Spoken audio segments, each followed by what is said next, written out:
Maraming nangangarap lumaki na may milyon-milyong pera at pribilehiyo, ngunit para sa ilang batang tagapagmana, may madilim itong kapalit. Sa video na ito, pag-uusapan natin ang malulungkot na buhay ng mga batang babaeng ipinanganak na milyonarya ngunit nakaranas ng di inaasahan at madalas masakit na mga pangyayari. Para sa ating unang kwento, babalik tayo sa New York noong dekada 1920.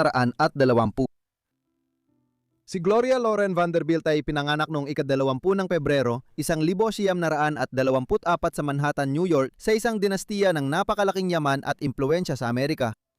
Ayon sa ulat, matapos ipanganak si Gloria, narinig ang ama niyang nagsabing, kamangha-mangha kung gaano siya kamukha ng isang Vanderbilt.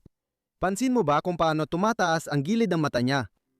Ang mga Vanderbilt ay isang malaking network ng mga pamilya noon na lahat ay nagmula kay Cornelius Vanderbilt, ang pangunahing tycoon ng steamship at riles sa Estados Unidos noong kalagitnaan ng ika-19 na siglo. Si Vanderbilt ay minsang itinuturing na pinakamayamang tao sa mundo dahil ang kanyang mga tren at barko ang bumuo ng sentro ng transportasyon sa industrialisasyon ng Amerika. Ang yaman ng pamilya ay naikalat sa mga sumunod na henerasyon, bagaman maraming palatandaan na ang pamilya Vanderbilt ay nananatiling napakayaman.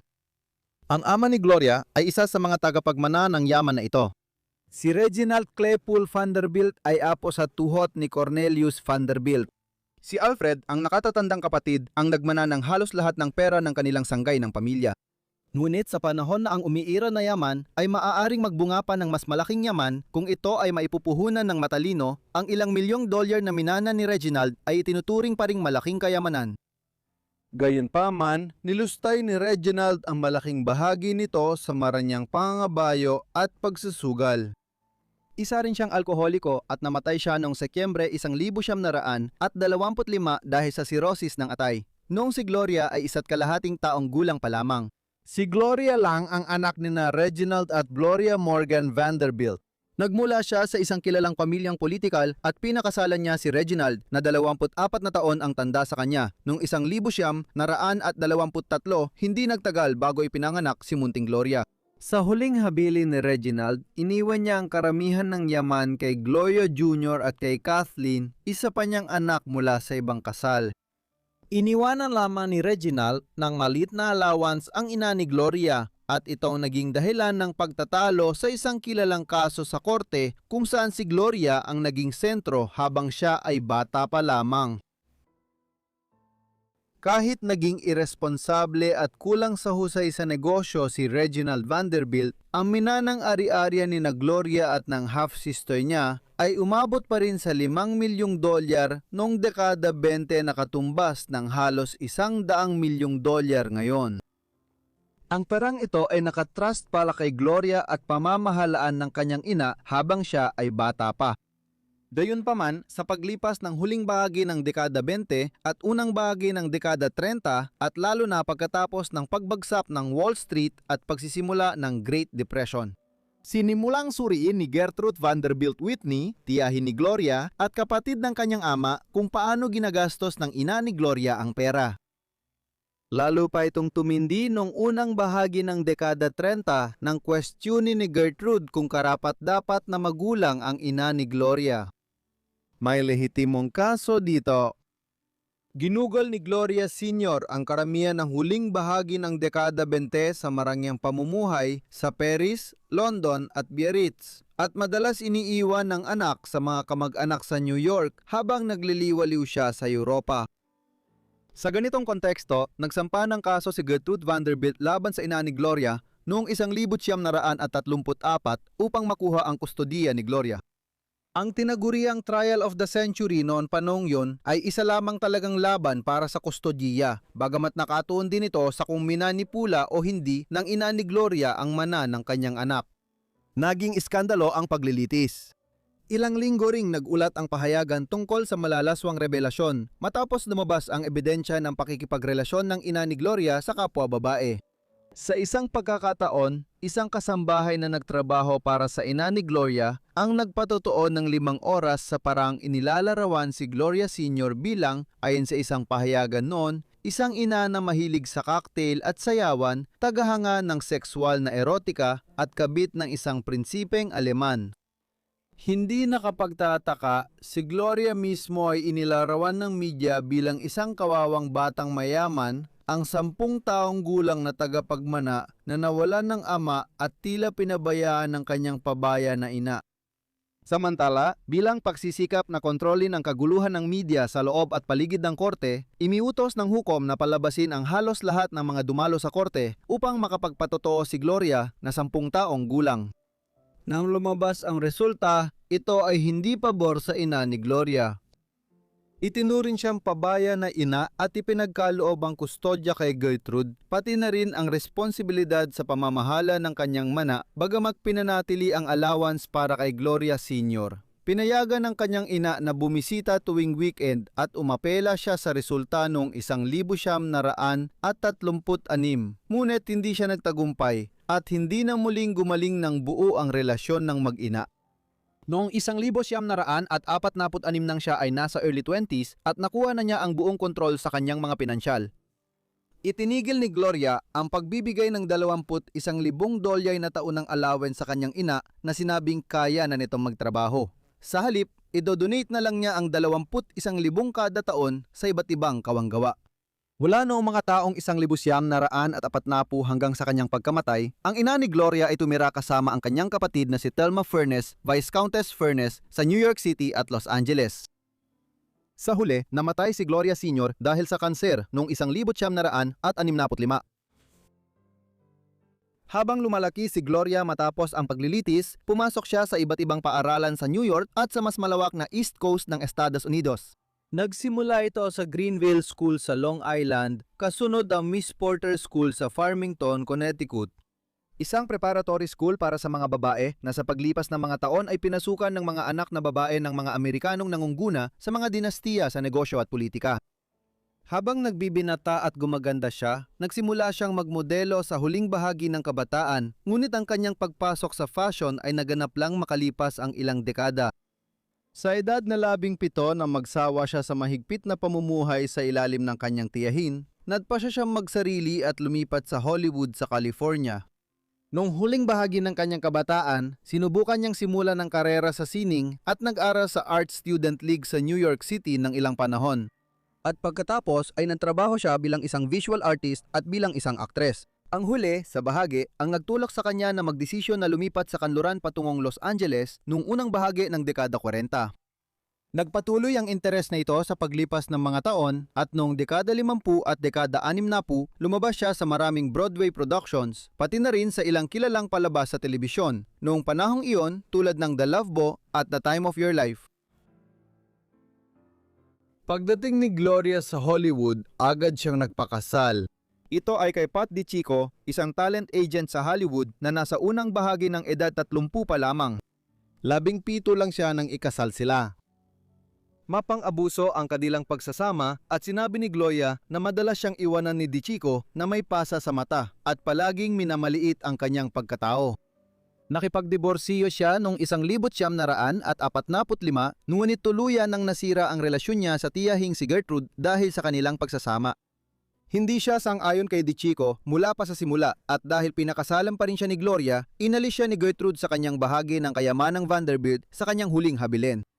Namatay siya noong 1942, isang taon lang matapos ang kasal. Isang araw matapos makipagdiborsiyo kay DiCicco, pinakasalan ni Gloria ang 63 anyos na konduktor na si Leopold Stokowski. Mas masaya ang pagsasama nila kaysa sa unang kasal niya kahit 3 beses ang tanda ni Leopold Stokowski sa kanya. Tumagal ito ng 10 taon at nagbunga ng 2 anak na lalaki, sina Leopold Stanislas at Christopher, na ipinanganak noong 1950 at 1952. Mula, hindi nagtagal si Gloria na maging single matapos ang kanyang ikalawang diborsyo noong 1955.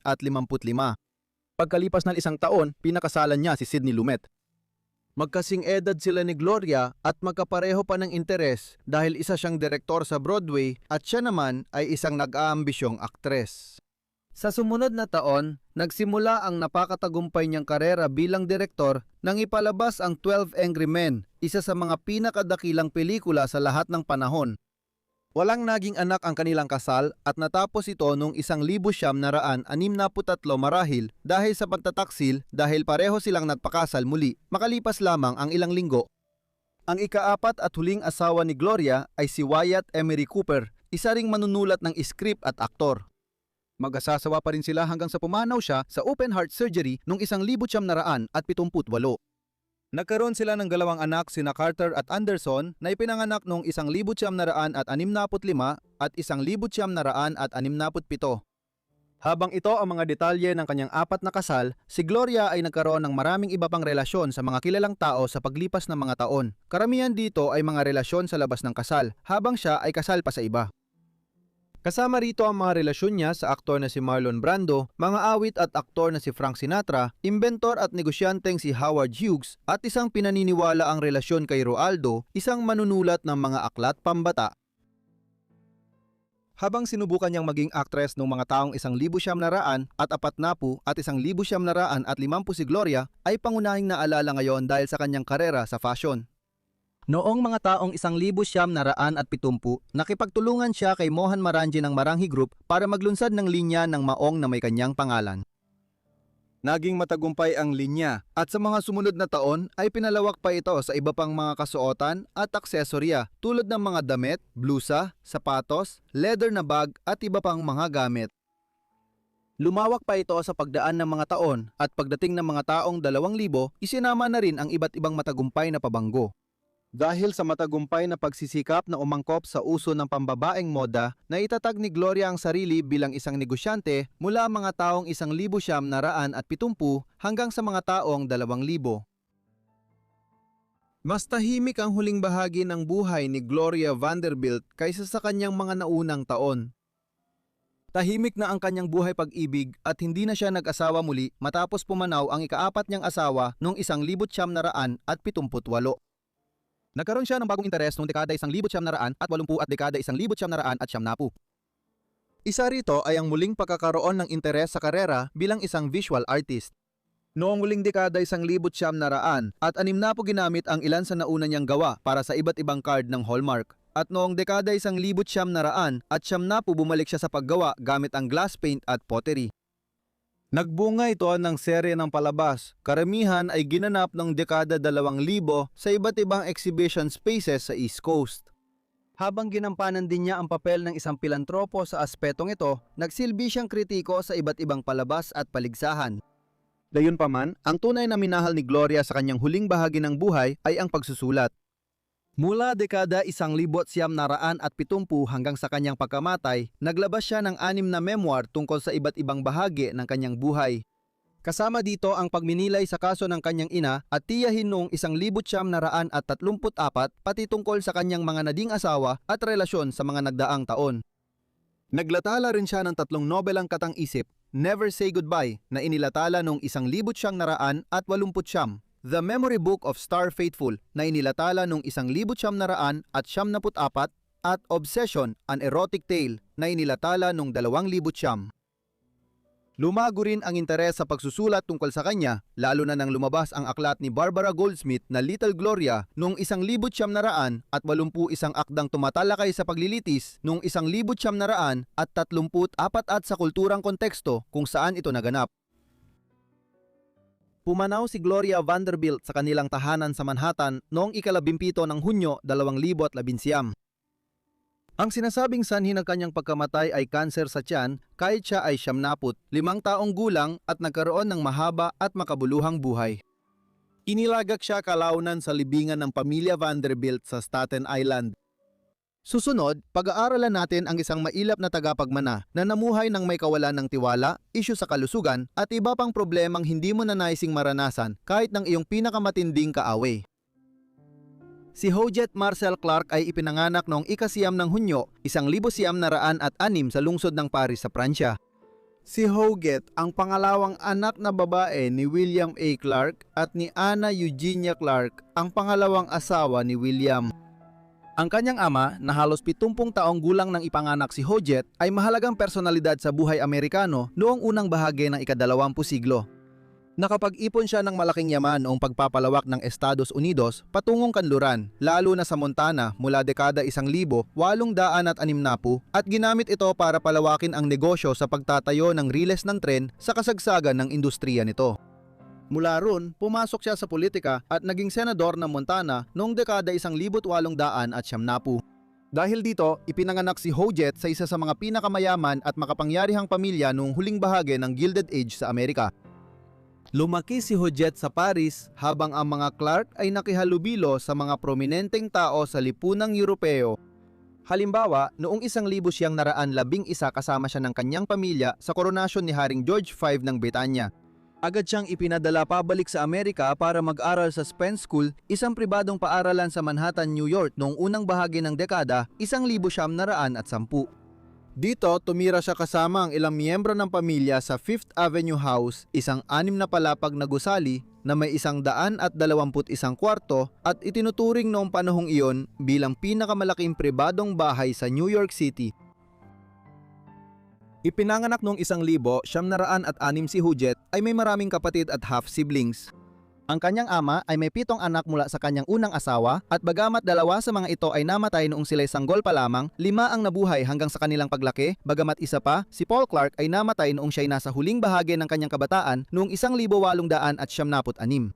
Kaya, si Huguet ay may 4 na kapatid sa ama o ina, sina Mary, Charles, Catherine at William, na bawat isa ay halos 30 hanggang 40 taon ang tanda sa kanya. Bukod pa rito, si Huguet ay may isang kapatid na buo, isang kapatid na babae na si Andre na ipinanganak 4 na taon bago siya, ngunit namatay rin ng bata pa dahil sa meningitis noong 1911. Mahalaga ang ganitong ayos ng pamilya dahil tumatanda na ang patriarka at malapit ng manahin ng mga anak ang kanyang kayamanan.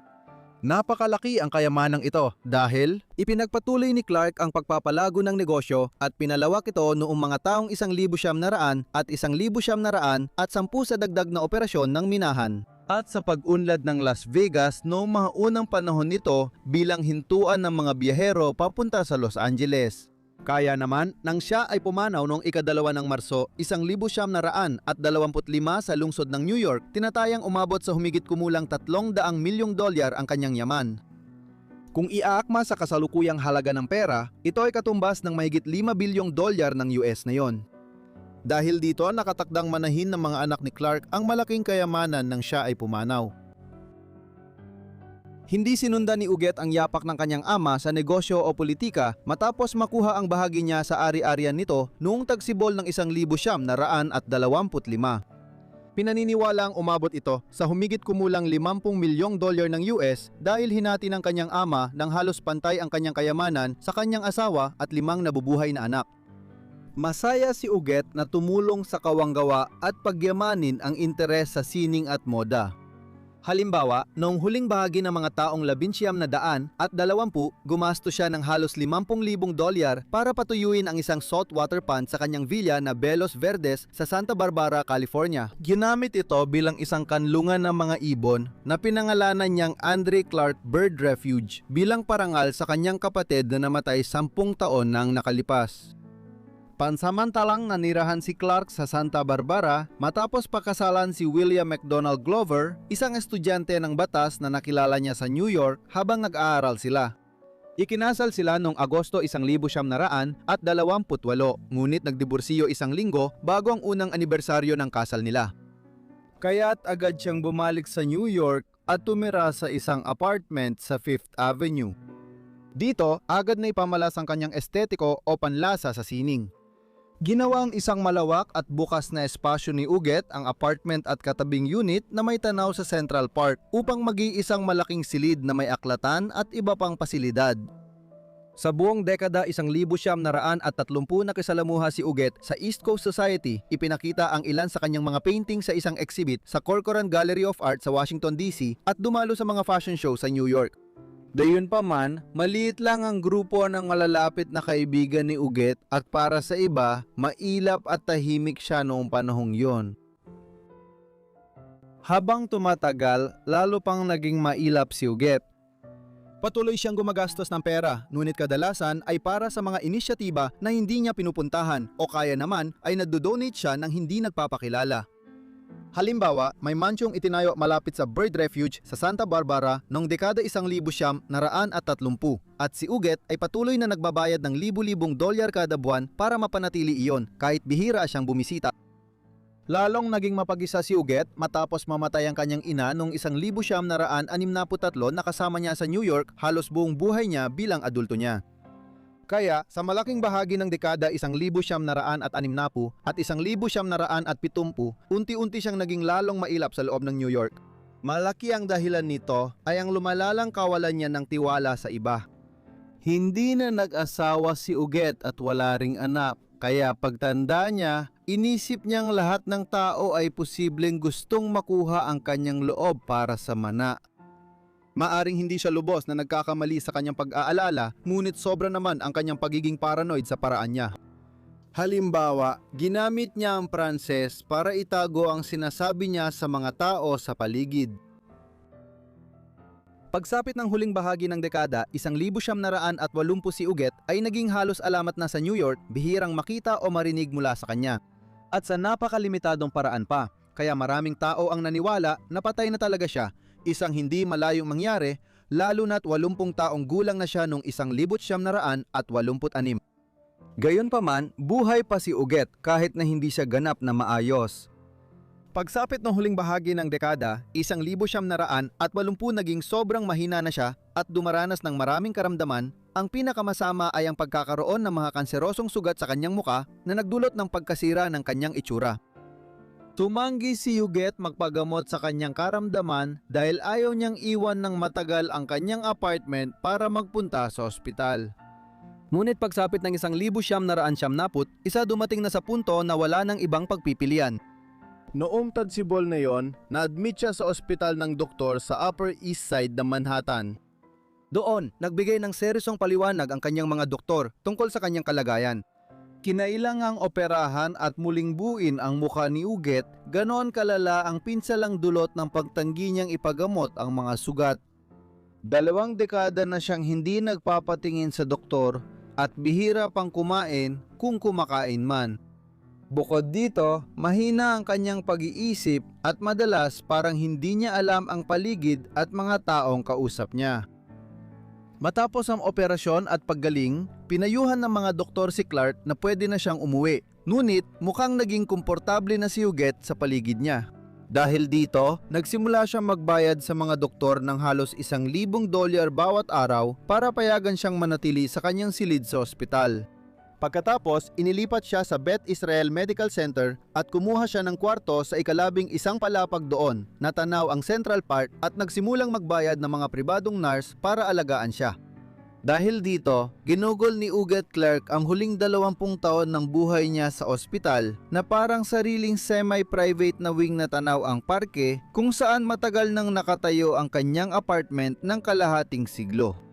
Nakakatuwang isipin, mukhang naging mabuti sa kanya ang pagbabago ng kapaligiran. Sa paglipas ng mga taon, malaki ang naging pagbuti ng kanyang kalusugan at kalagayan ng pag-iisip ayon sa mga ulat ng kanyang mga doktor kahit na nanatili siyang kakaiba sa kanyang mga gawi. Nakakatuwa na hindi man lang nag-abala si Uget na kumustahin ang kahit isa sa kanyang maraming tauhan. Mula sa kanyang apartment sa 5th Avenue, ari-arian sa Santa Barbara, California, o mansyon na binili niya noong dekada 1950 sa Connecticut na hindi naman niya tinirhan. Sa mga tirahang ito, patuloy pa ring sumasahod at nagtatrabaho ang mga tauhan sa pag-aalaga ng ari-arian kahit hindi nila alam kung nasaan o ano na ang nangyari sa kanilang amo. Abala si Uget sa paggasta ng malaking bahagi ng kanyang yaman bago siya pumanaw. Malalaking halaga ang ibinigay bilang regalo sa ilan. Ang matalik at habambuhay niyang kaibigan ay nakatanggap ng $10 milyong na maaring legal naman. Pero ang katotohanan si Hadassah Perry, pribadong nurse ni UGET sa Beth Israel Medical Center, ay nakatanggap ng mahigit $30 milyong sa cash, pamana at regalo ay nagpapakitang may posibleng pagsasamantala. Gayunpaman, si Uget ay babaeng mahirap hindi makatanggap ng regalo mula sa kanya sa kanyang huling mga taon. Sa isang pagkakataon, binigyan niya ng $25,000 ang repairman na nag-ayos ng kanyang telebisyon sa kanyang silid sa ospital. Sa huli, pumanaw si Uget noong ika-24 ng Mayo, 2011 sa edad na 104. Nagkaroon agad ng kontrobersya sa kanyang kayamanan at ari-arian. Halimbawa, nabunyag na si Uget ay nagmamay-ari ng ilang napakahalagang mga painting mula sa mga kilalang pintor ng French Impressionism noong ika-19 at unang bahagi ng ika-20 siglo tulad nina Edgar Degas at Claude Monet. May ilang nawala mula sa kanyang mga mansyon habang siya'y nasa ospital.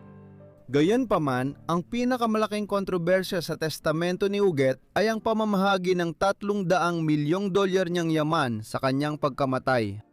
Noong una, isang testamento ang ipinakita sa korte na nagsasaad na nais ni Uget ipamigay ang halos 3 kapat ng kanyang yaman sa iba't ibang kawanggawa.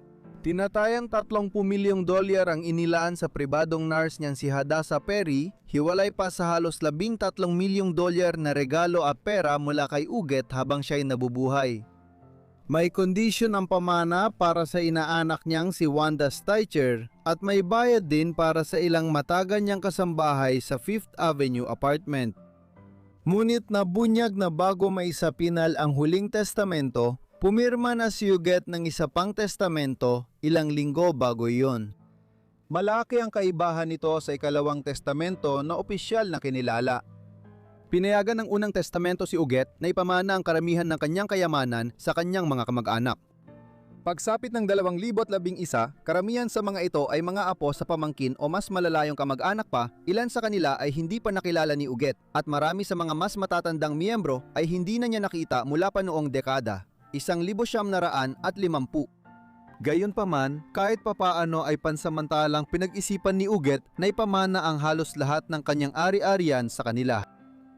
Nang mabunyag na may naunang testamento na agad binago upang hindi mapamana sa kanyang malalayong kamag-anak, umapela sa korte ang mga kamag-anak ni Uget.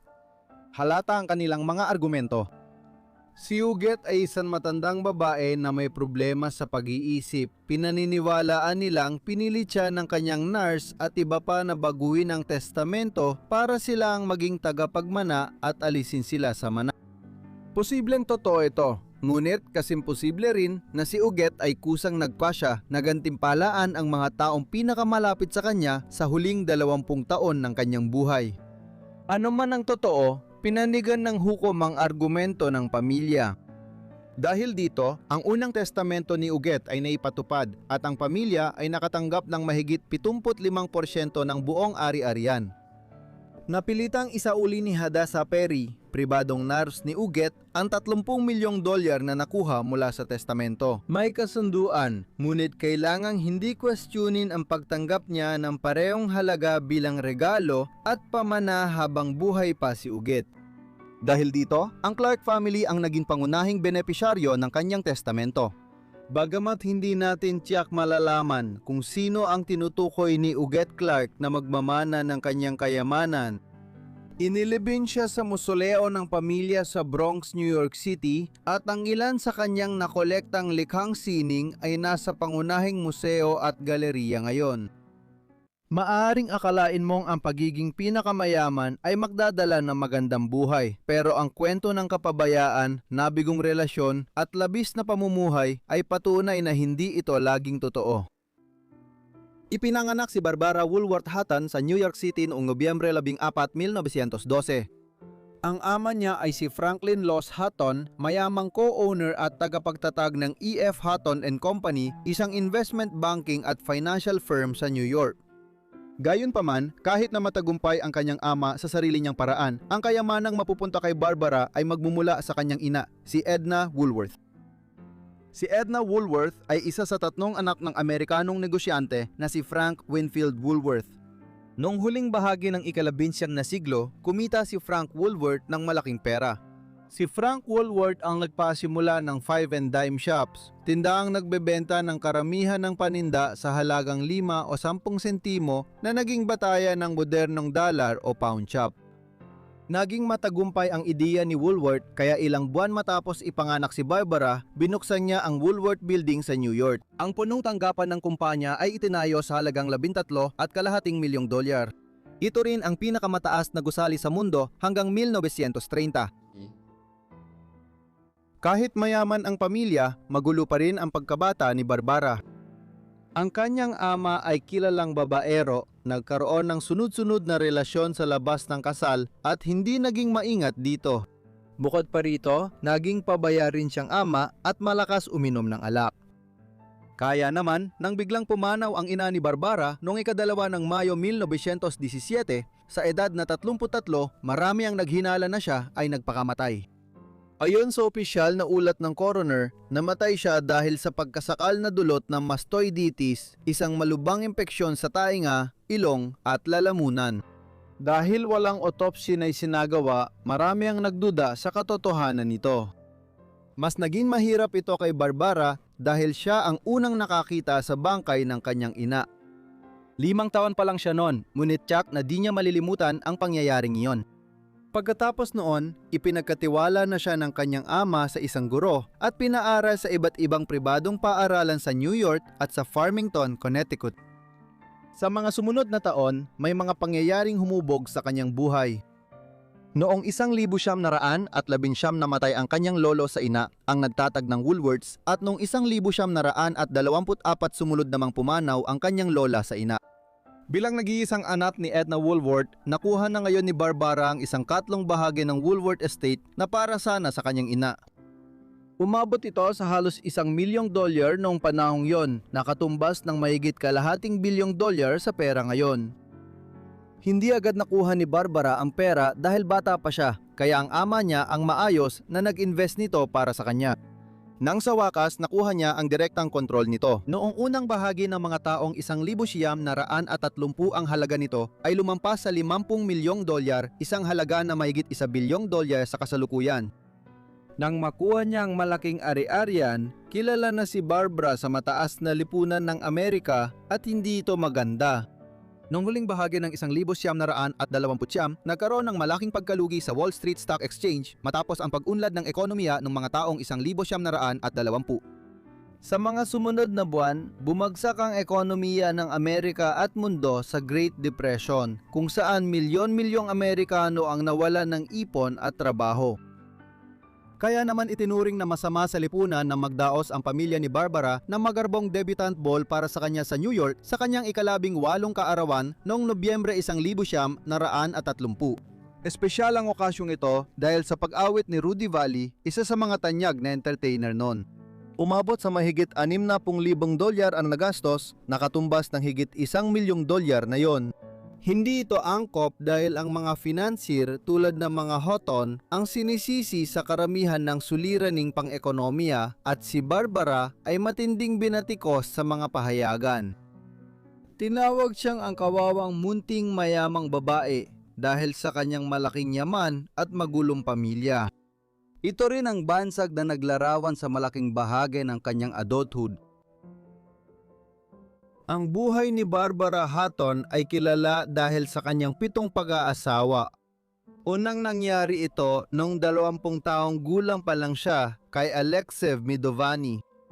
Siya ay mula sa isang pamilyang Georgian na tumakas mula sa Caucasus noong unang bahagi ng dekada 1920 na nagsasabing sila ay inuusig ng mga awtoridad ng Soviet doon.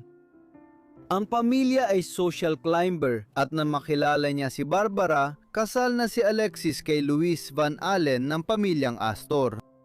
Agad niyang hiniwalayan si Louis upang pakasalan si Barbara na mas mayaman noong ika-22 ng Hunyo 1933.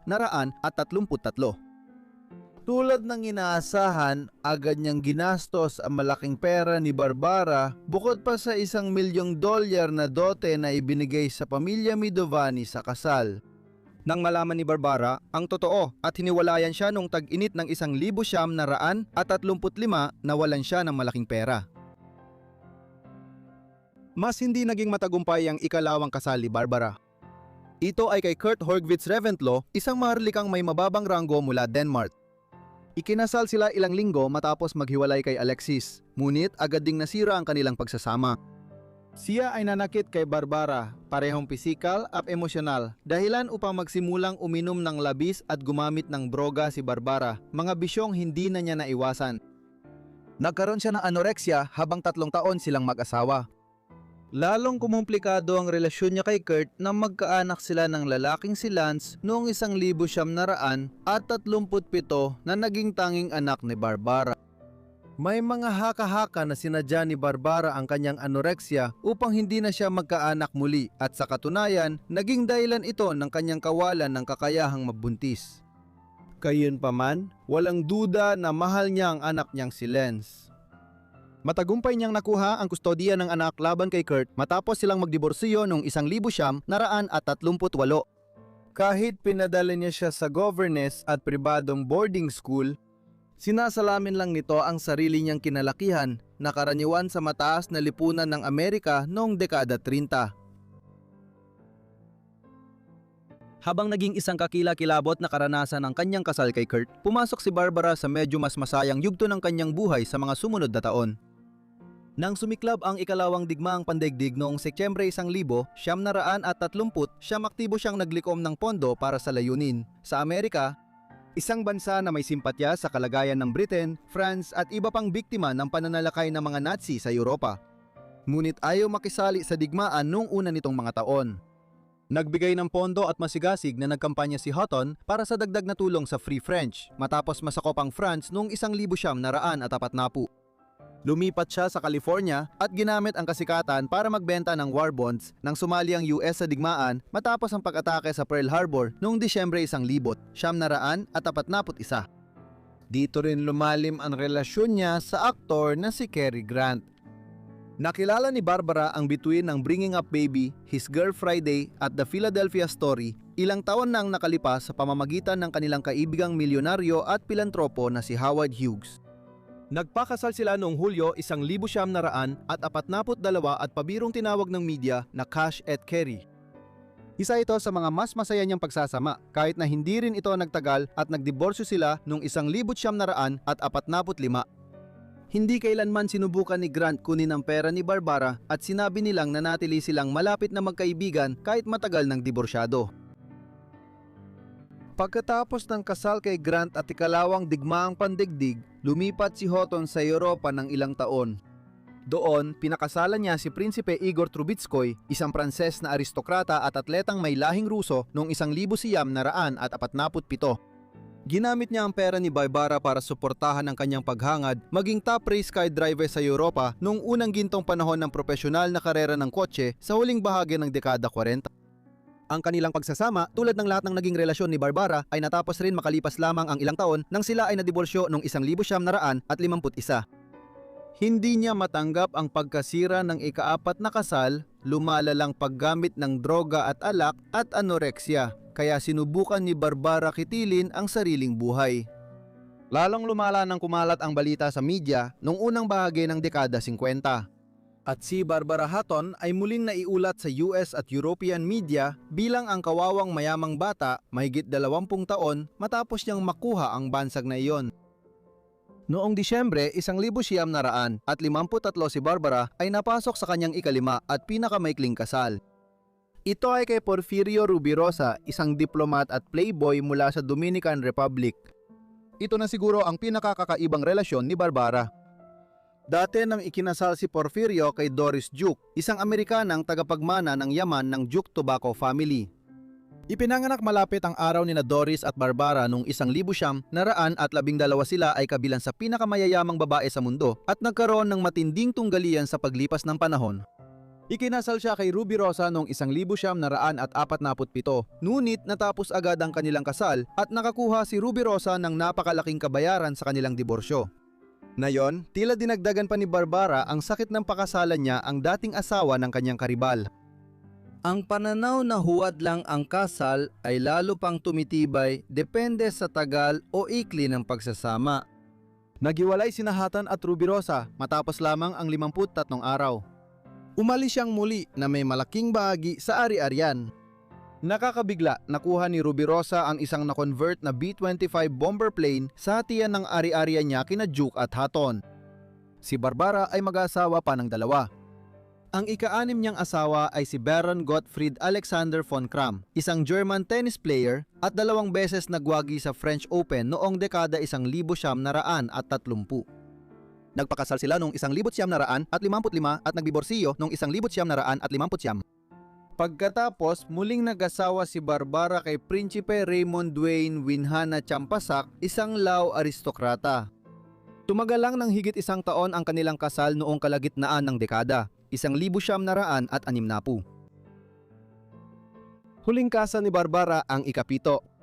Pagsapit ng pagtatapos nito noong kalagitnaan ng dekada, 1960, nagkakaroon na ng malungkot na anyo ang kanyang buhay. Ang kanyang pag-abuso sa alak, droga at anoreksya ay nagdulot ng maraming problema sa kalusugan pagdating ng kanyang edad na 50. Dahil sa magarbong paggastos at bayad sa diborsyo, malaking bahagi ng kanyang yaman ay nagastos, nanakaw o nasayang sa pagdaan ng mga taon.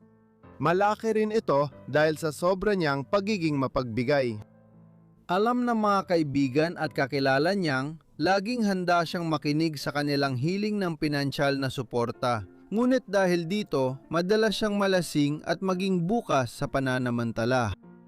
Lalong nalungkot ang huling bahagi ng kanyang buhay noong 1972 nang namatay sa aksidente sa eroplano ang nag-iisa niyang anak na si Lance mula sa ikalawang asawa na nasa kalagitnaan ng edad 30.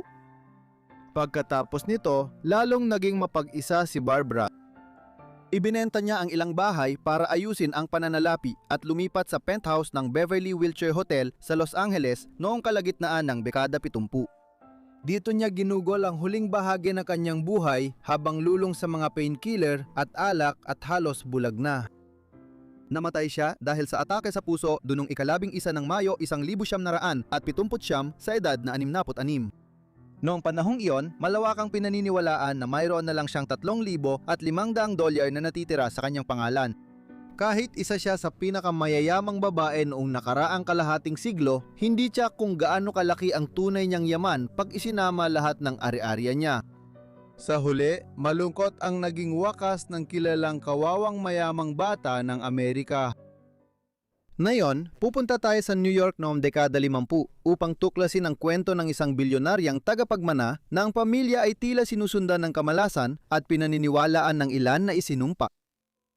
Si Cristina Onassis ay ipinanganak noong ika-11 ng Disyembre 1950 sa Leroy Sanitarium na kalaunan ay nakilala bilang Leroy Hospital sa lungsod ng New York.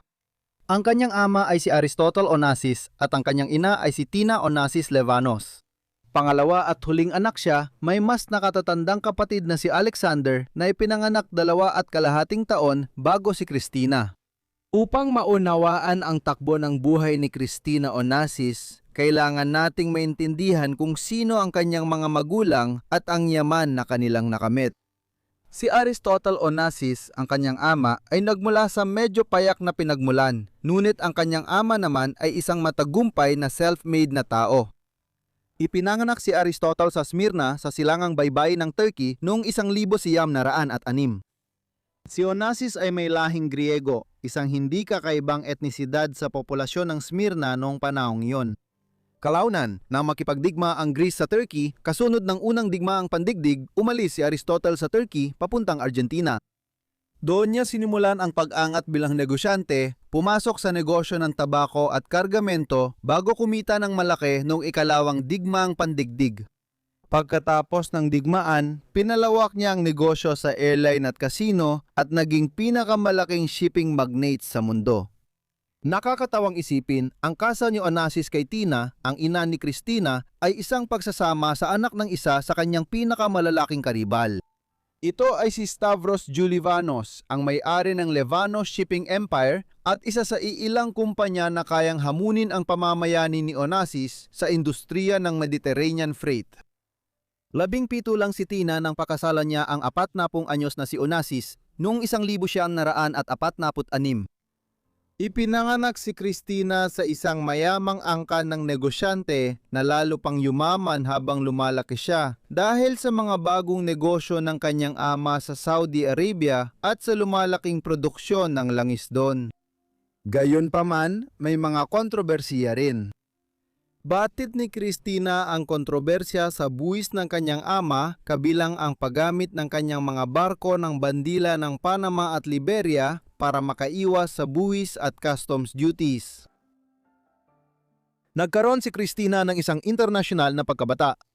May negosyo ang kanyang ama sa iba't ibang bansa at may mga bahay ang pamilya nila sa 3 kontinente tulad ng Gresya, Argentina, US, Pransya at Inglaterra. Dahil dito, madalas silang lumipat-lipat at si Christina ay hindi nagkaroon ng edukasyon sa iisang bansa lamang. Pangunahing inaalagaan siya ng mga katulong at bihirang mapansin ng abalang magulang sa negosyo tulad ng karaniwang karanasan ng anak ng napakayamang pamilya. Nang magdalaga siya, ipinadala siya sa Inglaterra, nag-aral sa Headington School, isang prestihiyosong pribadong paaralan para sa mga babae, at sa Queen's College sa London noong huling bahagi ng dekada 60. Magulong panahon ito sa buhay pamilya niya.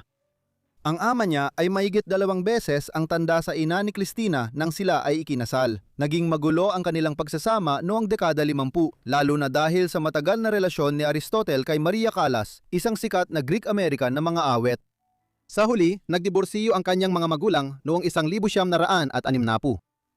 Lalo pang napansin ang kanilang pamilya nang magsimula ang ama ni Christina ng isang relasyon noong kalagitnaan ng dekada 60 kay Jackie Kennedy, ang biyuda ng pinaslang na pangulong si John F. Kennedy.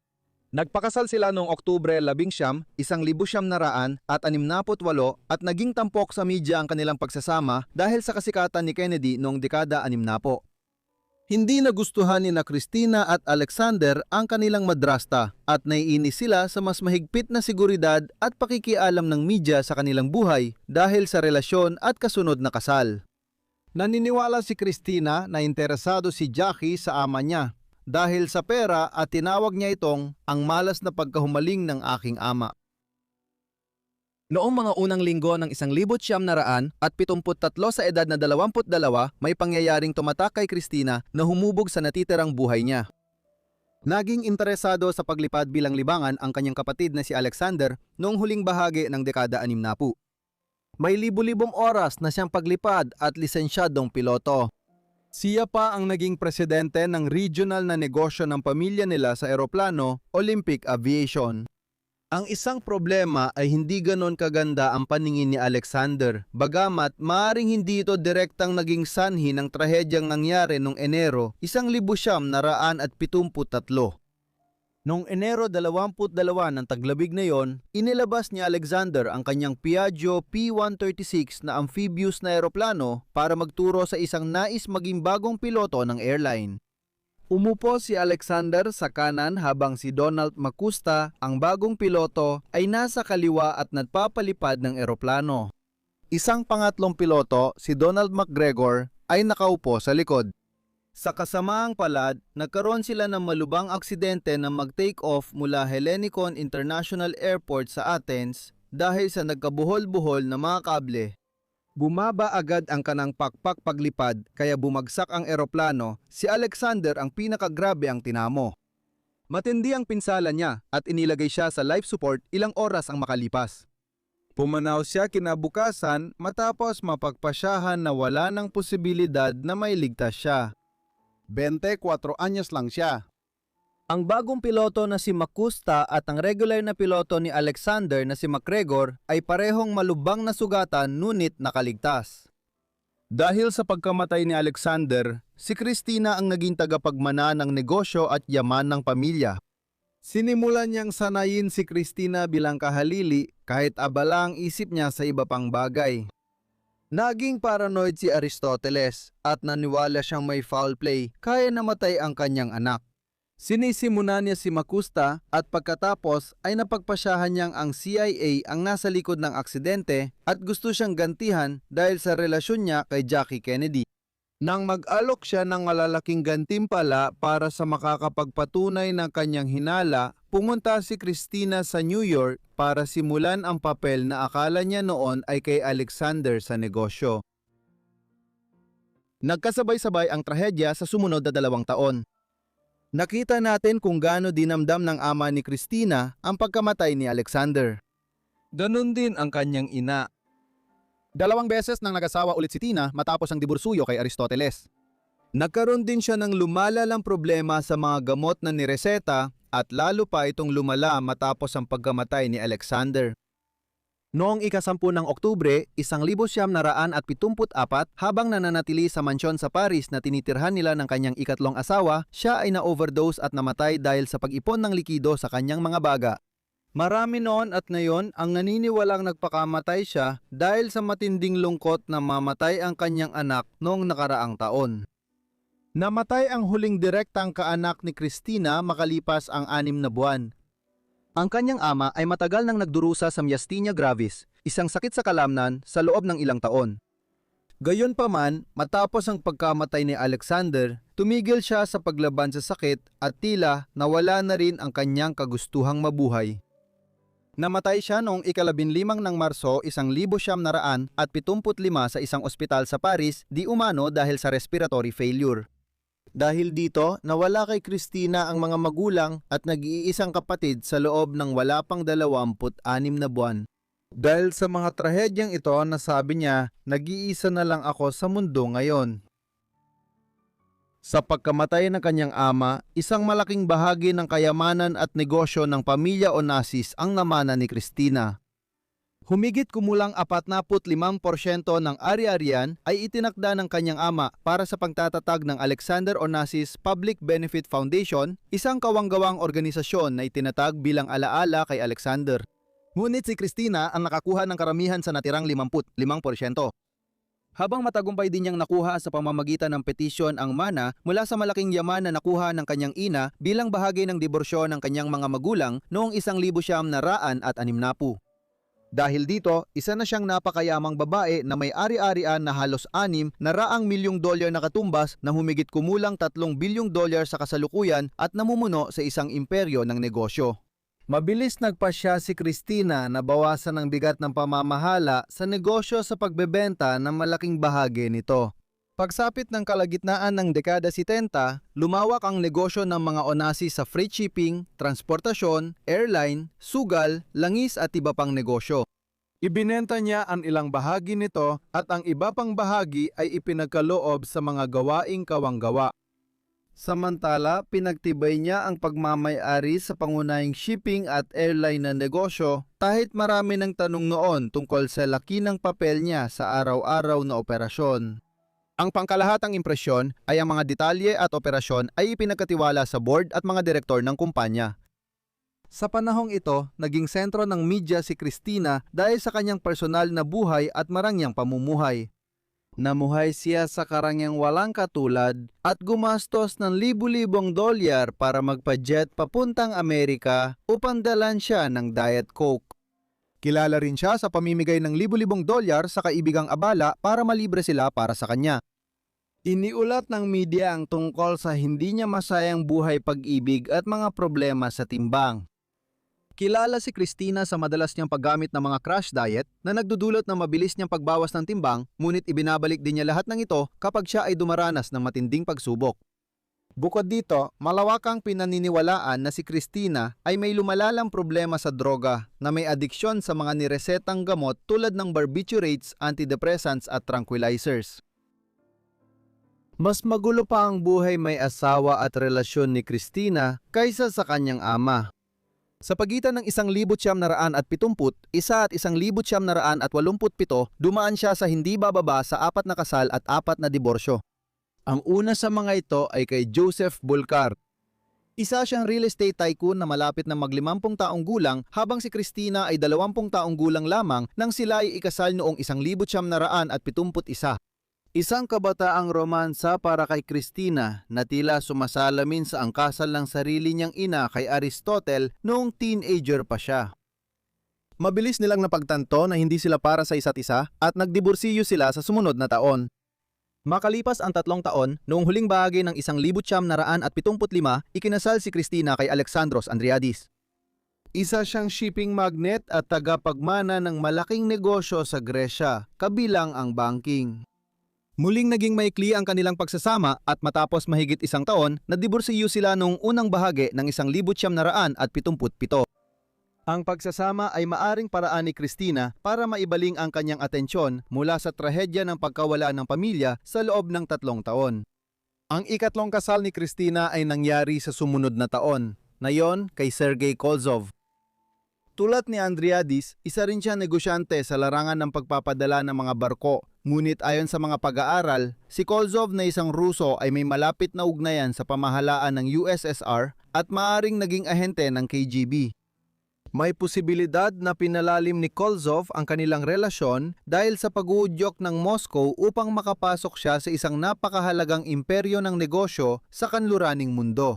Sa panahong muling tumitindi ang tensyon sa pagitan ng Russia at Estados Unidos dahil sa Cold War.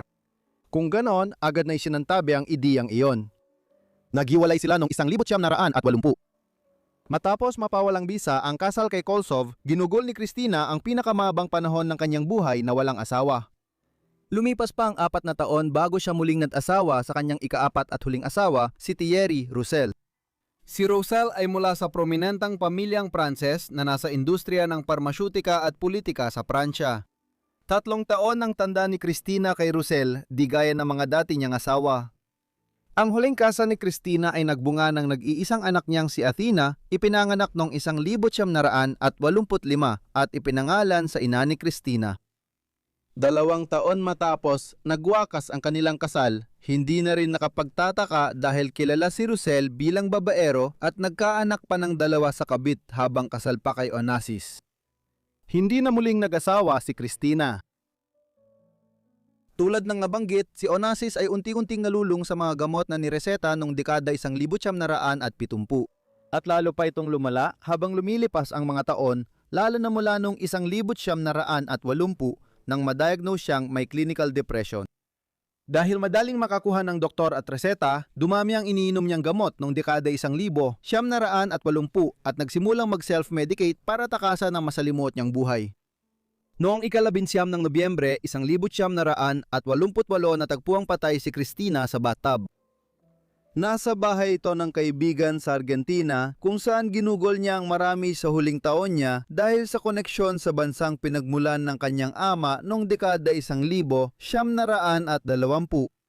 Doon niya tinangkang takasan ng media at pinag-isipan niyang lumipat doon ng permanente para palakihin si Athena. Ang kanyang pagkamatay sa edad na 37 ay itinuring na sanhi ng atake sa puso, bagamat walang duda na bahagi rin ito ng kanyang pag-abuso sa droga. Habang may mga nag-isip na may masamang elemento na sangkot, lalo na dahil sa napakalaking yaman ni Onassis, ibinalik ang kanyang katawan sa Gresya at inilibing siya sa isang pampamilyang libingan kasama ng kanyang ama at kapatid na lalaki. Pagkamatay niya, ang $250 milyong na ari-arian ni Onassis ay naging sentro ng matinding legal na labanan. Si Athena lang ang natirang tagapagmana niya, pero 3 taong gulang pa lang siya noon. Dahil dito, may itinalagang ilang Griegong tagapangasiwa para pamahalaan ng ari-arian. Noong dekada 90, nagkaroon ng mga legal na alitan sa pagitan nila at ni Thierry Roussel, isang taong pabago-bago ang negosyo at palaging sinusubukang gamitin ang mananang anak na babae para sa sariling problemang pinansyal. Sa huli, nakuha niya ang pamana sa kanyang ika-18 kaarawan noong unang bahagi ng 2003. Si Christina Soulchild ay isang equestrian show jumper na yon. Sa huling kwento, sasamahan natin si Briefcase sa New York noong dekada ng 1880 kung saan isang tagapagmanang babae ang biglang nawala.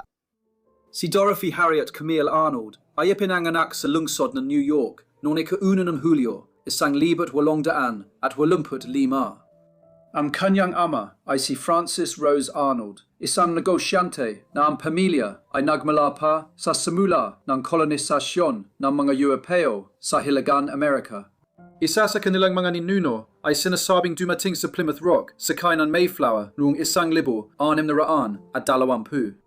Ang kanyang mga ninuno ay kabilang sa mataas na lipunan at negosyo sa New York, at si Francis ay naging kasosyo sa Father Arnold Company, isang kumpanya ng pag-aangkat ng mga mamahaling produkto sa Amerika. Ito ay panahon ng walang kapantay na kasaganaan sa Estados Unidos, ang tinatawag na Gilded Age. At dahil dito, ang negosyo ng Arnold na dalubhasa sa pabango ay umunlad, kaya lumaki si Dorothy na mayaman at kabilang sa pamilyang kilala sa buong Manhattan. Ang ina ni Dorothy ay si Mary Martha Arnold. Ang apelyido niya noong dalaga ay Samuel at galing siya sa kilalang pamilyang mula sa British Canada. Sila ni Francis ay nagkaroon ng 3 panganak. Isang anak na lalaki na si John na mas matanda kay Dorothy at isa pang anak na lalaki at babae, sina Dan at Marjorie na ipinanganak pagkatapos ni Dorothy. Upang lalo pa mapataas ang katayuan ng pamilya sa lipunan, ang tiyahin ni Dorothy sa panig ng kanyang ama na si Harriet ay ikinasal kay Rufus W. Peckham, isang kilalang abogado na nagsilbi bilang Associate Justice ng US Supreme Court mula 1800 at 95 hanggang 1900. Dahil sa mga koneksyon na to, nang biglang mawala si Dorothy pagkalipas ng maraming taon, naging malaki ang atensyon ng media sa New York at buong bansa sa kwento. Ang pagkabata ni Dorothy ay gaya ng inaasahan sa anak ng isang mayamang negosyante sa New York noong Gilded Age. Ang pamilya ay nakatira sa malaking townhouse sa Upper East Side ng Manhattan, kasama ang maraming tauhan. Lumaki siyang nag-aaral sa prestigyosong Velton School for Girls. Itinatag ito noong 1886 ni Louise Velton bilang isang paaralan sa Manhattan para sa mga anak na babae ng mga mas mayamang pamilya sa lungsod. Sa pamamagitan ng isang napaka-progresibong curriculum para sa isang paaralan ng mga babae ayon sa pamantayan ng panahon, dito natutunan ng mga babae ang mga asignaturang tulad ng panitikang Ingles, mga klasikong Griego at Romano at Pranses. Ngunit, nag-aaral din siya ng mga asignaturang pan-agam tulad ng kimika at pisika. Pagkatapos sa Velton, lumipat si Dorothy sa Bryn Mawr College sa Pennsylvania. Unang beses niyang matagal na aniwan ang New York. Doon, nagtuon siya sa pag-aaral ng panitikan at nabuo ang kanyang pangarap na maging isang manunulat. Nagtapos siya noong 1900 at 5 siya ay 20 taong gulang. Pagkatapos magtapos, bumalik siya sa bahay ng magulang sa Upper East Side at madalas makita sa mga pagtitipon ng alta sosyedad sa Manhattan. Gayunpaman, nanatili pa rin ang ilan niyang ambisyon bilang isang manunulat. Matapos nilang magbakasyon sa Maine noong taglagas ng 1900 at 10 sinabi niya sa ama na gusto niya magkaroon ng sariling apartment sa Greenwich Village. Ito ay nagsisimula ng kilalanin bilang sentro ng bohemianismo at pampanitikang aktibidad. Sa loob ng 1,900 at 1,900 at 10 nakapagsulat din siya ng ilang kwento na may mga pamagat tulad ng Poinsettia Flames at Lotus Leaves. Sa kasamaan palad para kay Dorothy, laging tinatanggihan ng mga publisher ang kanyang mga kwento. Mas masaklap, kinutya ng pamilya ang kanyang ambisyong pampanitikan at tumanggi ang ama niyang pondohan ang kagustuhan niyang manirahan sa Greenwich Village. Sinabihan siyang maaari naman siyang magsulat sa bahay tulad sa Lower Manhattan. Mahalaga ang personal niyang kabiguan sa kwento niya sa hinaharap, gaya na makikita natin mamaya. Noong malamig na umaga ng Disyembre 12, 1900 at 10 nagpasya si Dorothy na pumunta sa downtown mula sa bahay ng pamilyang Arnold. Iminungkahi ng ina niya na samahan siya, ngunit sinabi ni Dorothy na huwag na at pupunta lang siya sa Fifth Avenue para bumili ng damit para sa party ng kapatid niyang si Marjorie sa ilang araw. Pupunta rin si Dorothy sa Brentano's bookstore para kumuha ng ilang libro. Napansin na maayos ang bihis ni Dorothy noon. Nakasuot siya ng mamahaling asul na serge coat na may balahibo at may dalang satin na bag. Mahalagang tandaan ito dahil ang mamahaling kasuotan ni Dorothy ay madaling mapansin sa mataong kalsada ng Manhattan at maaring maging target siya ng pagnanakaw. Nakasuot din siya ng kapansin-pansing itim na pelus na sombrero na may 2 asul na roses. Sa Fifth Avenue at sa ilang mga kalye malapit dito, bumili siya ng ilang bagay, kabilang ang isang kahon ng candy sa isang tindahan kung saan kilala siya ng sales girl, kaya agad na isinama sa account ng pamilya ang bayad nang hindi na tinatanong kung sino siya. Sa labas ng Brentano's bookstore, nakita ni Dorothy si Gladys King, kakilala ng pamilya na dadalaw sa party ni Marjorie sa ilang araw. Ibinigay niya kay Dorothy ang mga acceptance notes na balak sana niyang ipadala sa koreo para sabihing dadalo siya sa party at napansin niyang makakatipid siya sa selyo. Nangyari ito bandang alas 2 ng hapon. Binanggit ni Dorothy kay Gladys na pauwi na siya sa Upper East Side at malamang ay dadaan siya sa Central Park habang naglalakad pauwi. Pagkatapos noon, naghiwalay na sila. Si Gladys King ang huling tao na kausap ni Dorothy Arnold na alam natin. Pagkaalis niya kay Gladys, hindi na siya muling nakita ng mga nakakakilala sa kanya. Hindi siya dumating para sa hapunan sa kanilang bahay, kaya agad na nag-alala ang kanyang mga magulang at mga kapatid. Hindi karaniwang hindi dumadalo si Dorothy sa hapunan, at kapag mahuhuli siya o pupunta sa iba, lagi siyang nagpapaalam sa pamamagitan ng mensahe. Hindi kaagad nakipag-ugnayan ang pamilya Arnold sa otoridad at naiintindihan ito. Ilan lang ang agad tumatawag sa pulis kapag may nawawala, lalo na kung ilang oras pa lang ang lumilipas. Ngunit halatan, nag-aalala na sila. Nung gabing iyon, palihim na tinawagan ng pamilya ang ilang kaibigan ni Dorothy para alamin kung nakita o binisita sila nito nung araw na iyon. Sumagot silang lahat na hindi nila nakita si Dorothy. Nag-alala ang mga Arnold noon na baka kumalat ang balitang tumakas ang kanilang anak. Ito ay nagdulot ng sitwasyon na naging sanhi ng mga problema sa mga sumunod na linggo. Nung gabi ng pagkawala ni Dorothy, tumawag si Elsie Henry, isa sa mga kaibigan niyang tinawagan ng pamilya mas maaga, sa bahay ng mga Arnold bandang hating gabi para alamin kung nakauwi na si Dorothy. Sumagot ang ina ni Dorothy na madaling kabahan na nakauwi na si Dorothy, ngunit hindi niya makausap si Elsie dahil agad siya nahiga sa kama dahil sa sakit ng ulo. Ang insidenteng ito ay nagdulot ng mga hinala sa mga sumunod na linggo na mas marami pang alam ang mga Arnold tungkol sa pagkawala ni Dorothy kaysa sa kanilang sinasabi, kahit na mukhang hindi naman ito ang kaso. Lalong lumala ito sa mga sumunod na araw. Dahil sa takot sa media frenzy, dala ng kanilang kasikatan sa New York, nagpasya ang mga Arnold na hindi iulat ang pagkawala ni Dorothy. Sa halip, nagpatuloy sila sa tahimik na pagtatanong upang malaman kung nasaan siya at kumuha rin sila ng kaibigan ng pamilya at abogado na si John Keith upang magsagawa ng investigasyon para sa kanila. Mukhang sa maagang bahagi pa lang na ito, naniwala ang pamilya na tumakas si Dorothy bilang ganti sa hindi nila pagsuporta sa kanyang mga ambisyong pampanitikan. Dude lamang, matapos kumuha ng mga ahente mula sa Pinkerton Detective Agency as nabigong makakuha ng anumang impormasyon kung nasaan si Dorothy. Na sila at si Keith ang nagudyok sa mga magulang ni Dorothy nung kalagitnaan ng Enero, ilang linggo matapos siyang mawala, na magtungo sa pulisya at magsampa ng ulat ng nawawalang tao.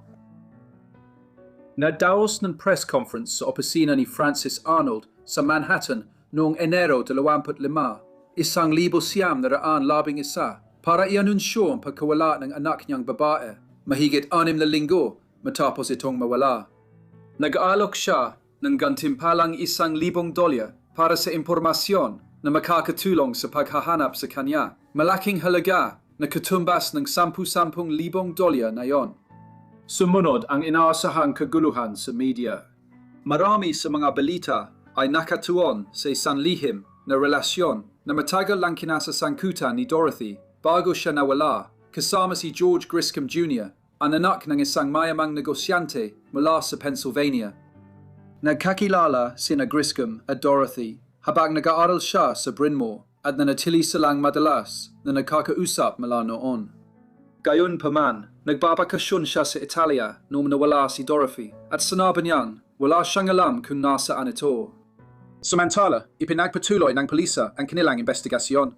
Sinusuri kung inatake siya sa Central Park habang naglalakad, tulad ng sinabi niya kay Gladys King na balak niyang gawin nang makita sila sa Fifth Avenue.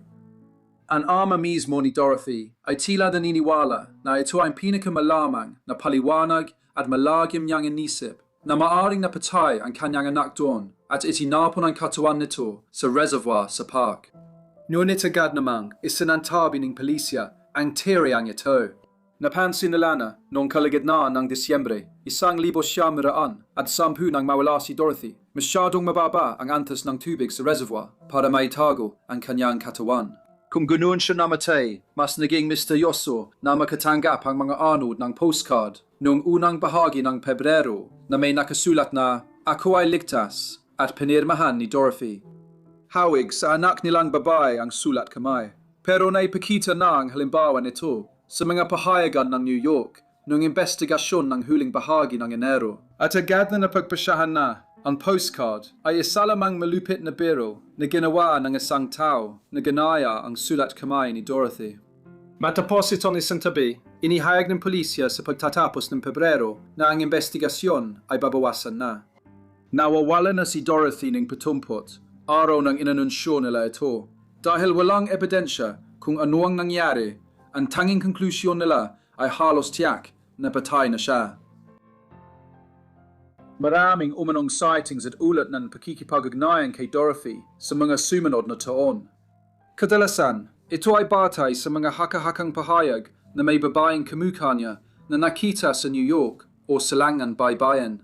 Walang matibay na ebidensya mula sa mga umano'y sightings, pero patuloy pa rin itong lumalabas. Noong 1900 at 35 makalipas ang 25 taon mula nang mawala si Dorothy, may nagbigay ng tip sa pulisya tungkol sa pagkakita sa kanya sa 5th Avenue, ang huling lugar na nakita siya noong 12 ng Desyembre, 1910. Ipinapakita nito kung paano nagpapadala ang mga tao sa kanilang imahinasyon. Pagdating sa mga ulat ng pagkakita kay Dorothy Arnold, sa totoo lang, mga 50 taong gulang na sana siya noon at malamang ay hindi na siya makikilala mula sa 25 taong gulang na babae na nawala noong 1910. Samantala, patuloy na hinanap ng mga magulang ni Dorothy si Dorothy at bago pumanaw ang kanyang ama noong 1900 at 22, gumastos siya ng mahigit $1 milyong para mahanap ang anak o malaman ang nangyari rito. Mayroong 3 pangunahing teorya tungkol sa pagkawala ni Dorothy ngayon. Isa ay napaka-espekulatibo. Sinasabi nito na buntis si Dorothy noon, malamang na anak ni George Griscom, at sumailalim siya sa isang hindi ligtas na pagpapalaglag noong gabing iyon, na nagkamali at doon siya namatay. Mukhang nakumpirma ito noong 1916 nang ang isang nahatulang kriminal sa Rhode Island na si Edward Clinaris ay gumawa ng mga nakakagulat na pahayag tungkol sa kung paano siya nasangkot sa pagtatapon ng bangkay ng dalagang iyon noong Disyembre 1910.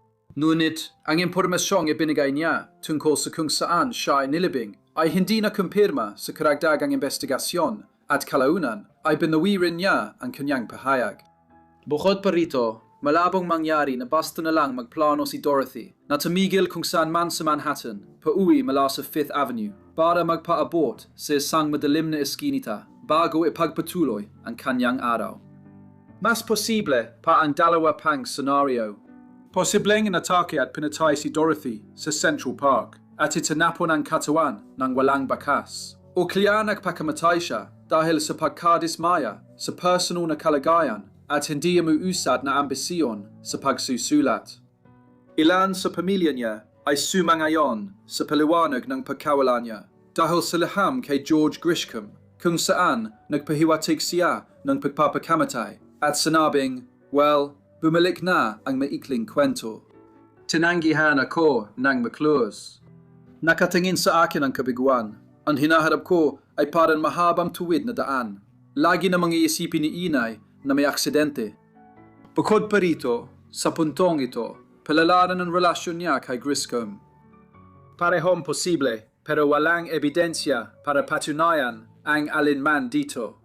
Mukhang hindi na natin malalaman ng sigurado kung ano talaga ang nangyari sa Amerikanang sosyalita na nawala na parang bula. Salamat sa panonood ng video tungkol sa mga sawimpalad na milyonary o kawawang mayamang babae. Sana naging interesante ito sa inyo. Ipaalam nyo sa akin ang inyong opinyon tungkol sa kanilang mga buhay sa comment sa ibaba. At kung gusto nyo pa ng mas marami pang ganitong video, sabihin nyo rin sa comment sa ibaba. Sana nakasubscribe at naka-on ang notifications nyo para agad nyong makita ang mga bagong video ko. Sige, hanggang dito na lang muna ako, kaya magkikita-kita tayo ulit sa susunod na Forgotten Lives. Salamat!